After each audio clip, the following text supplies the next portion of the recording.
Media photographers flashed cameras here and there, stopping some people to ask questions about the event, the proceedings, and the party inside. The plush red carpet highlighted the stairs and the 6 stocky-looking men guarding the entrance and asking for names and invitations. Unconsciously, Aiko hooked her arms into Wanda's and Jasmine's arms. Wanda glanced her way. Aiko's usual lazy cat expression had been replaced by a set jaw and a rather cold, calculating gaze. "Thanks for doing this," she murmured over the hum of the crowd. "Name?" the doorman asked. "Eiko Nakamura," said Aiko. +2.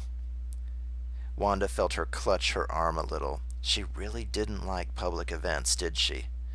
"Thanks for attending," the doorman offered a polite smile. "I see your name on a lot of lists, Miss Nakamura. It's nice to see you turn out for this one."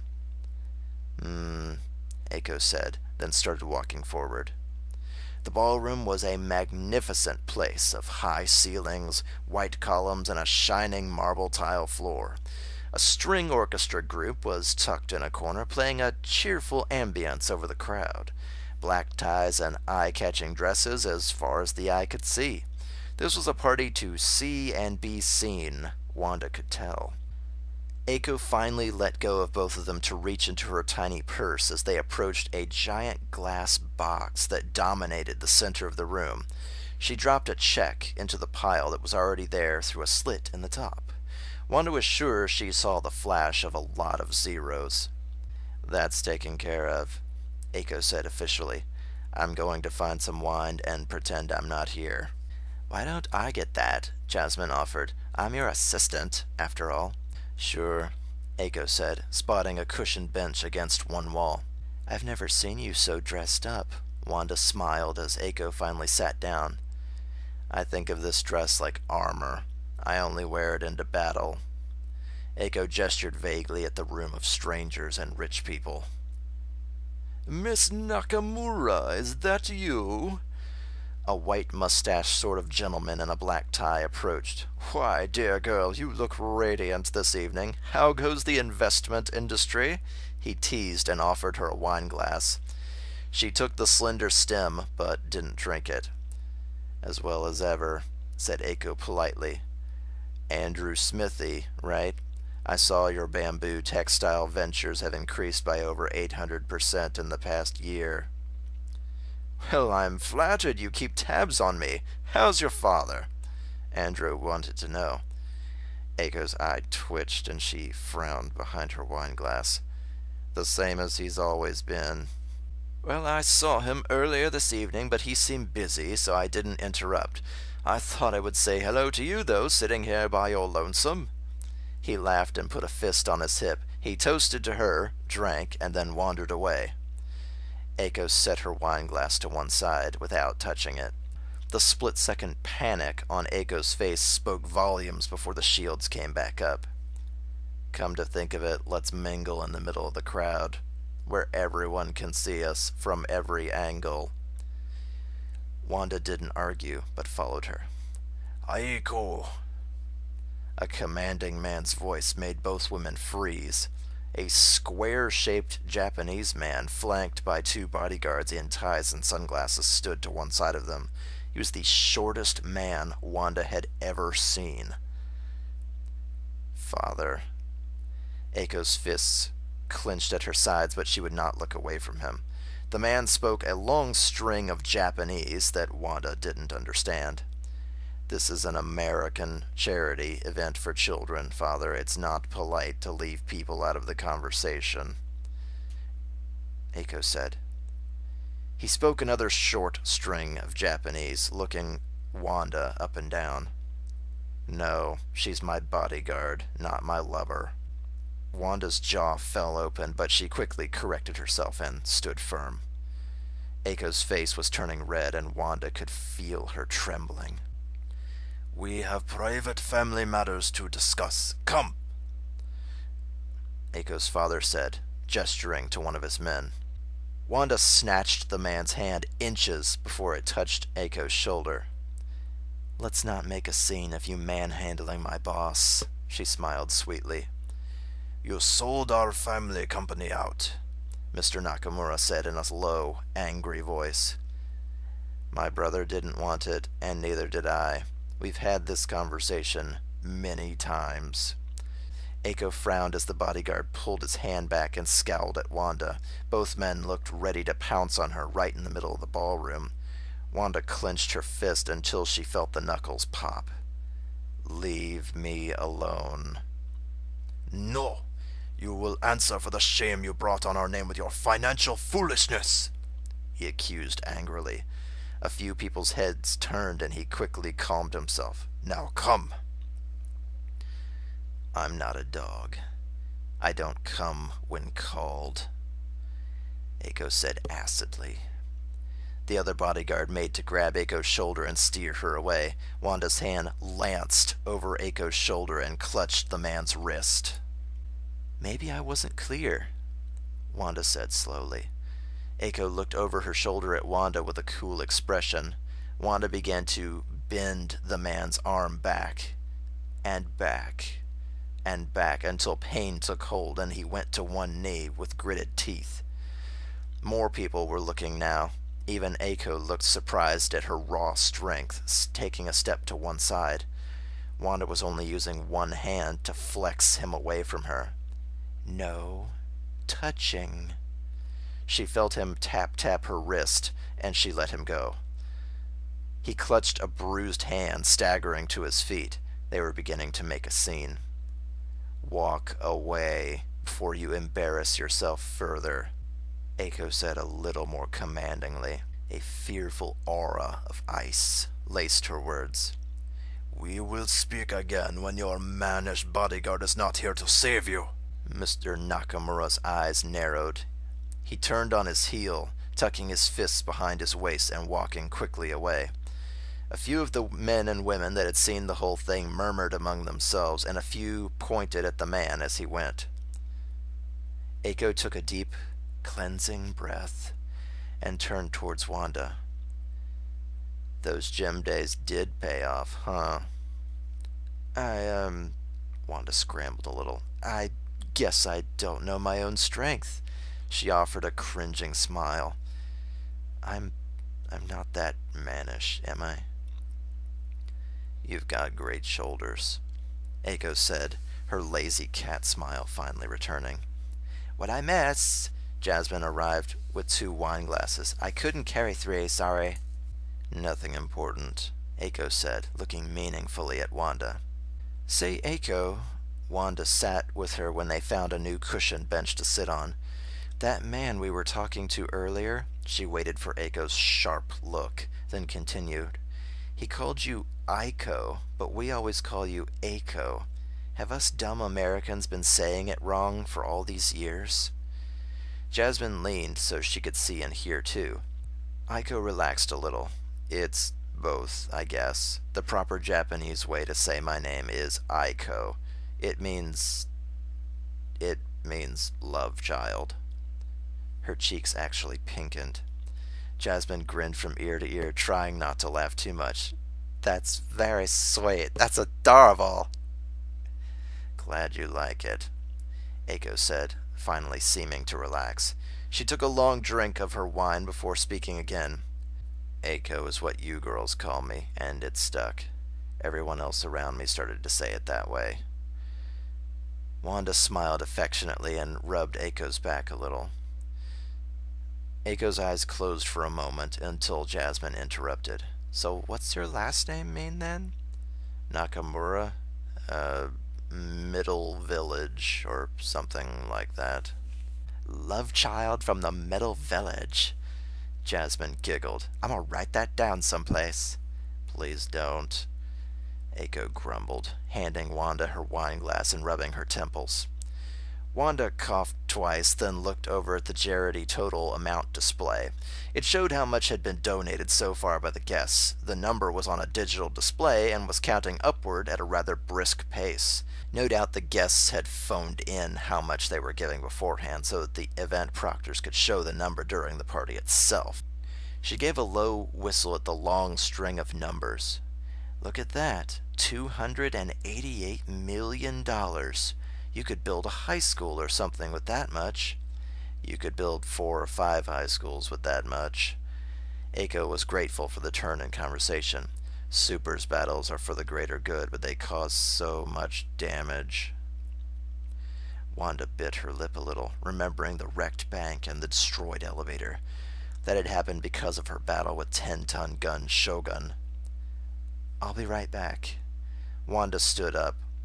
She went to the big glass box and fished a 20 out of her pocket. She'd been saving it in case the wet bar wasn't free, but it had been. She popped it into the box. Thank you, one of the event attendants said. Every little bit helps.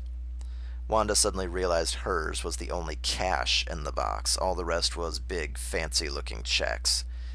She sighed a little, but shrugged. Not everyone could give zillions of dollars. She'd helped. After a quick visit to the bathroom, she went to rejoin her friends. That was before the first shots rang out. Instantly, screams went out over the crowd as the double doors burst open and gunmen rushed over the room. Wanda froze in place, halfway into the crowd. Windows burst inward as more men rappelled into the room from the roof, clad in ski masks and Kevlar shell armor. The crowd of fundraisers was herded to one side, tripping and squealing and shouting while they were menaced with automatic rifles. Wanda slipped out of an emergency exit and ran for it.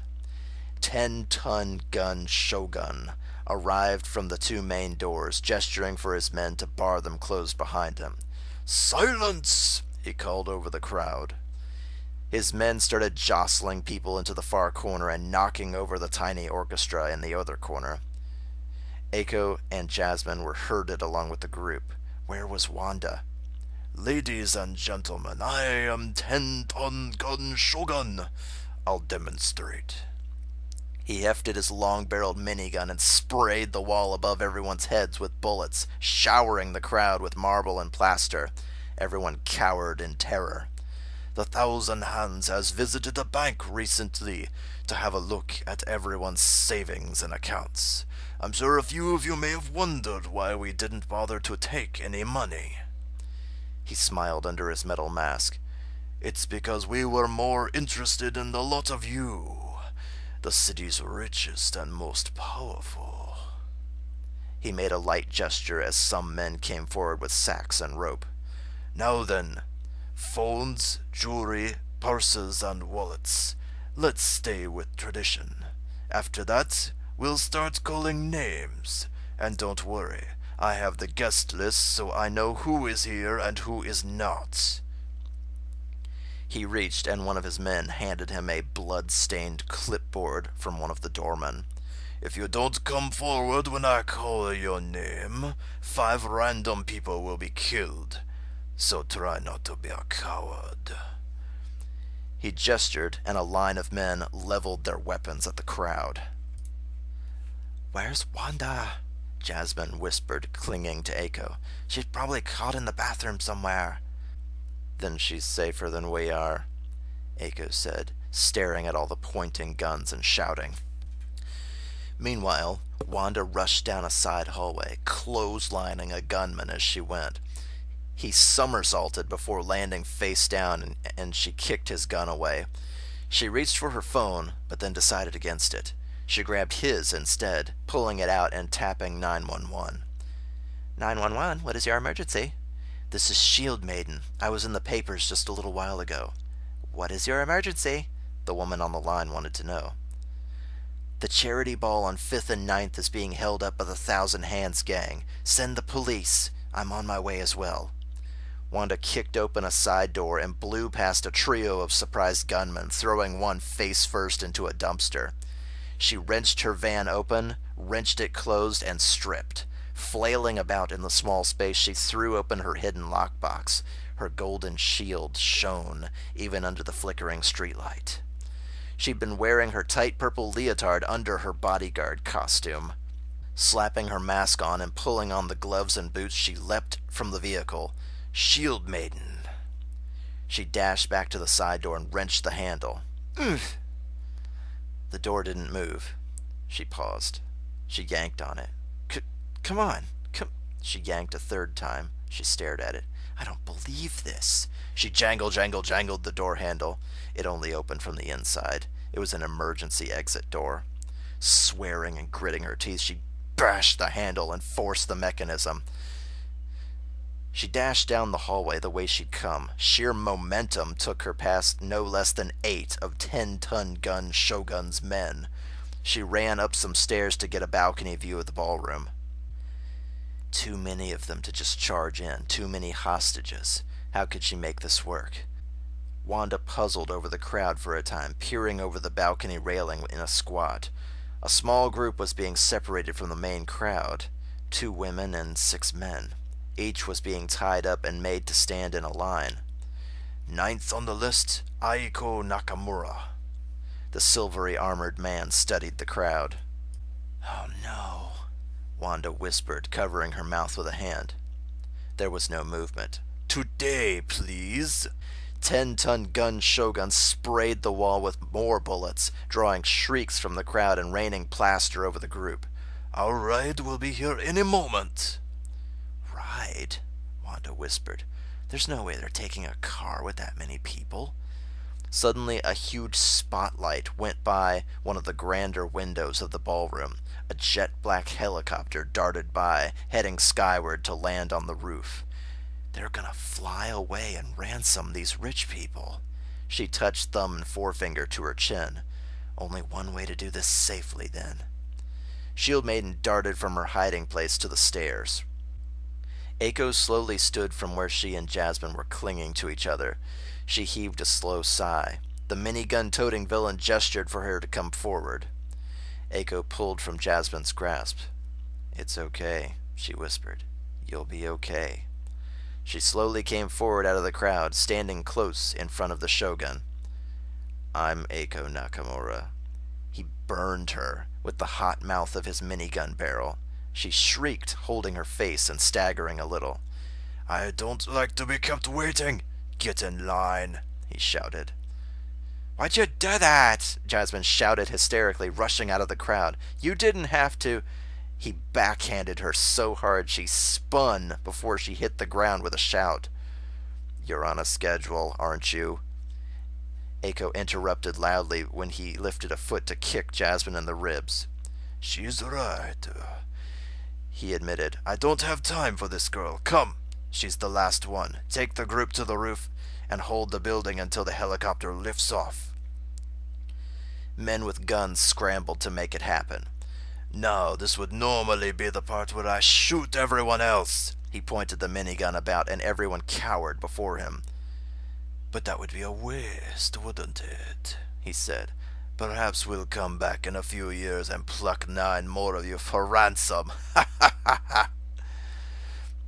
Eiko spotted her father in the crowd as they were led away. He said nothing. Did nothing. Was he happy to see her like this? She couldn't read his face. She was bound with rope and handcuffs. Struggle though she might, all she managed to do was make her smartwatch beep wildly while she finagled with the handcuffs. She was poked in the back with an automatic rifle and froze. Give me that, one of the gunmen said, grabbing her forearm. He yanked the smartwatch off her wrist and threw it into the bags with the others. Trying to call for help? Go on, up the stairs, one of her captives said. She obeyed, holding the little burn on her face. The group of 9 captives was led up the stairs and towards the roof. 10-ton gun Shogun followed behind the group with only 2 men. Police sirens could be heard in the distance. A helicopter waited, its blades screaming and its spotlights pointing at the door everyone was coming out of. Shogun noticed almost immediately that the pilot was slouched in his seat and the window glass next to him was cracked and bloody. He lifted his minigun, whirling around, and Shield Maiden came down from atop the roof access doorway, bringing the narrow of her shield down like a hammer. It sliced through the straps of Shogun's ammunition backpack, making it crash to the ground and snapping the ammo chain with it. Disarmed. The hostages flung themselves to the ground as the other 2 gunmen opened fire. Shield Maiden leapt into a Lutz jump, spinning about like an ice skater and cracking one of them over the face with her golden shield. He went sprawling and his gun went over the edge of the roof. The second followed her across the roof with a long line of bullets while Shogun struggled to his feet and pulled a long combat knife. Shield Maiden waited for the gunman to follow her around some ventilation piping, and she backhanded him with her shield. His weapon flew from his hands, catching her in the face. She yelped, but quickly recovered. He sprawled and didn't move. When the purple-clad hero re-emerged, she screeched to a halt in horror. 10-ton gun Shogun had tossed his useless minigun aside, grabbed a random hostage, and was standing behind her with knife at the ready.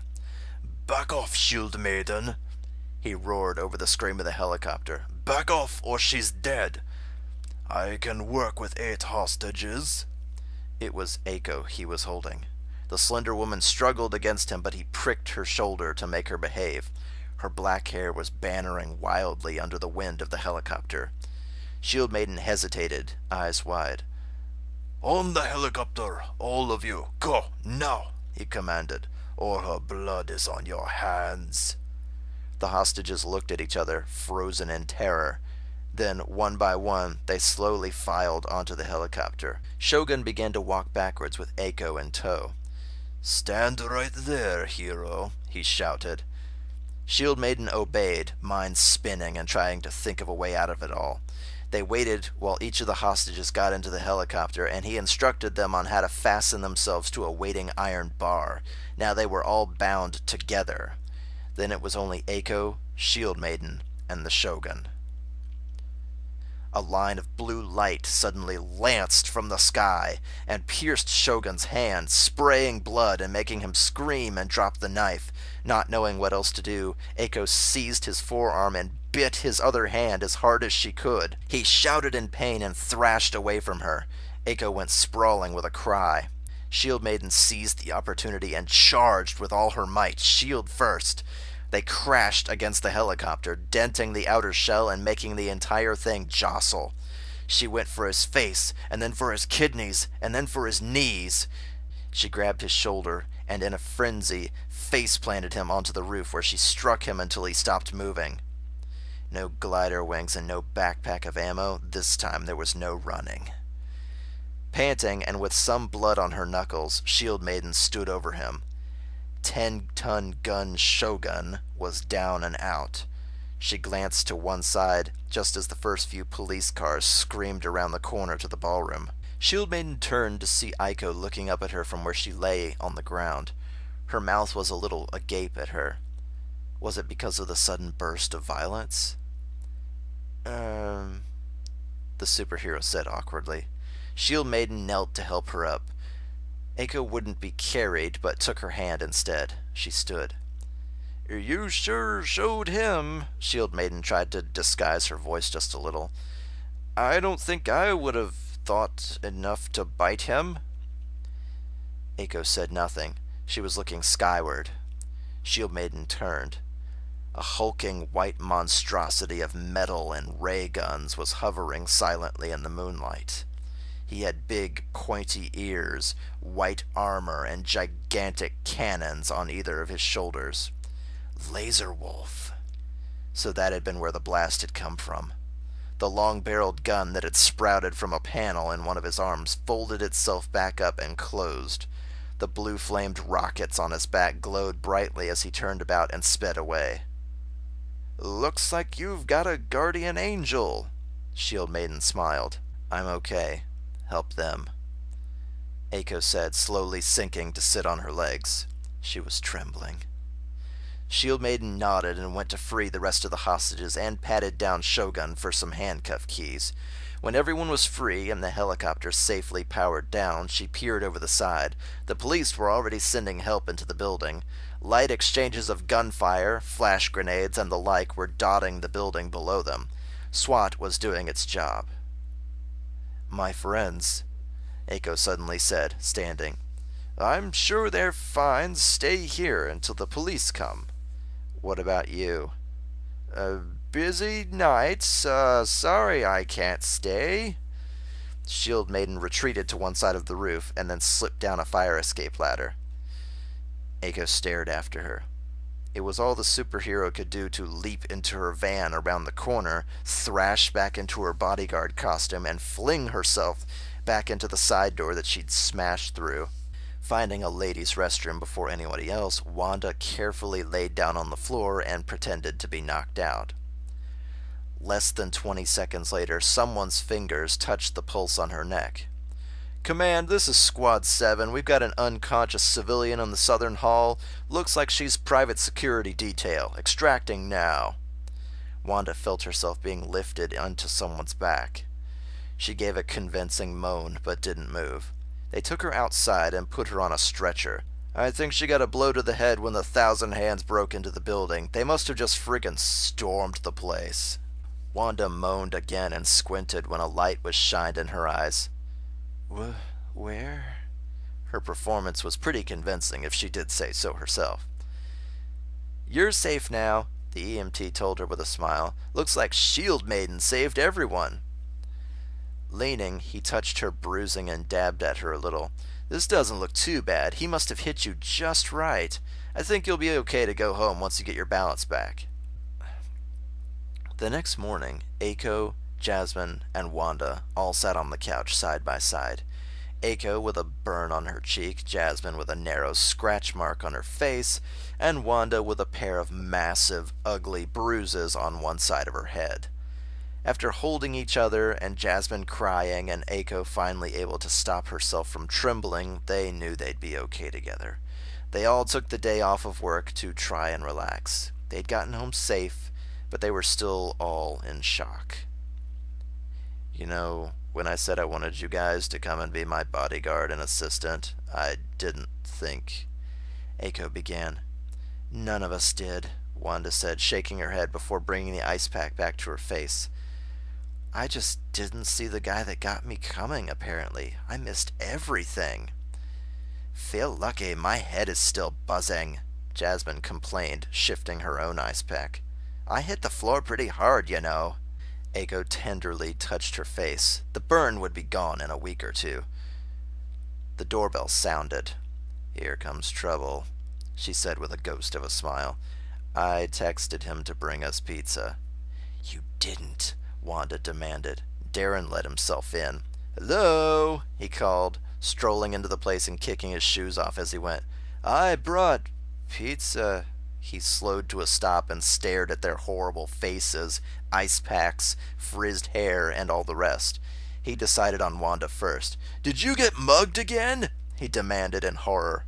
"I didn't get mugged the first time," Wanda exploded. "I got kidnapped," Aiko said blandly. "Who are you people hanging around?" "Supervillains." Jasmine grinned a little, adjusting her ice pack. "You two aren't helping," Wanda squawked, glaring at them both. "Are you in a fight club now, or what?" Darren practically threw the pizza on the coffee table, and it was Aiko that seized the box and opened it. She watched Darren fuss and lecture while Wanda squirmed, her Cheshire cat smile slowly returning. "And then he was like, 'Aiko Nakamura,'" Jasmine said, putting on her villain voice. "Mwahaha! And then he burned Aiko's face with the long end of the spinning gun thing." Their energetic blonde friend was sort of going off the deep end and was not helping Darren not have a heart attack. "But she was cool as a cucumber. And then—" Wanda slowly looked over at the morning paper lying flat on the coffee table. "Superhero Shield Maiden foils mass kidnapping by Thousand Hands gang and leader 10-ton gun Shogun," the headline blared. 10-ton gun Shogun voted as worst supervillain name this decade, the subtitle grumbled. The picture showed the huge group of disarmed gang members being lined up behind police vans to be taken into custody.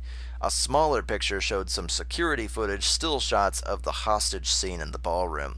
She'd have to save that one and add it to her collection. When Darren was done blustering and everyone had had pizza, the day finally calmed down. They spent it resting, watching TV, and taking turns taking boiling hot showers. Wanda let Darren scrub her back that time. That night, just as Wanda was about to turn in for the night, there was a tentative knock on her bedroom door. "It's open," she said, combing her short hair. "It's me." Aiko's voice floated in from the hallway. Wanda knew that Aiko had a thing about going into other people's rooms. She went and opened the door, greeting her with a tired smile. She found her friend standing there in a long, plain nightshirt that reached her knees. She was holding a brown teddy bear that was dressed like Shield Maiden? Wanda's heart skipped a beat. Had she figured out who she was? "I got this for you," Aiko said a little blandly. She seemed to be fishing for words on a paper that wasn't there. "When I asked you two to come to the charity ball with me, I had no idea my father would be there. I'm sorry about what happened." She seemed to remember what she was holding and offered it out to Wanda. "I got you this from Construct-A-Bear." "Is this like Shield Maiden?" Wanda feigned ignorance. "I didn't get to see her." The little brown bear was dressed in a figure skater's leotard, some yellow rain boots, kitchen gloves, and had a little purple masquerade mask on. There were no Shield Maiden bears at Construct-A-Bear, but Aiko had done her best. "Yeah," Aiko nodded once. "She looked a little like you, to be honest. Black, short hair, nice shoulders." She trailed off, but coughed and looked to one side. "I'll still be paying you, of course. I didn't know I'd be exposing you to actual danger. You were just there to play pretend." "It's okay." Wanda put a strong hand on Aiko's dainty shoulder. "We're best friends, right?" "Right," Aiko said, offering a small smile. "Good night, Wanda." "Night." Wanda hugged the bear to herself as Aiko turned down the hallway. "Oh, Aiko paused before Wanda had shut her door. That was really cool, the way you bent that guy's arm." "Yeah, I guess I don't know my own strength." Wanda laughed a little nervously. "Good night." She shut her door quickly and puffed air from her cheeks. Aiko went back to her room to bed. Wanda leaned against the door. "Whew." She looked down at the bear. It was cute, really. "I gotta be more careful around people that know me," she whispered to the bear. "You can keep a secret, right, Shield Bear?" She smiled and squished the stuffed animal to her chest.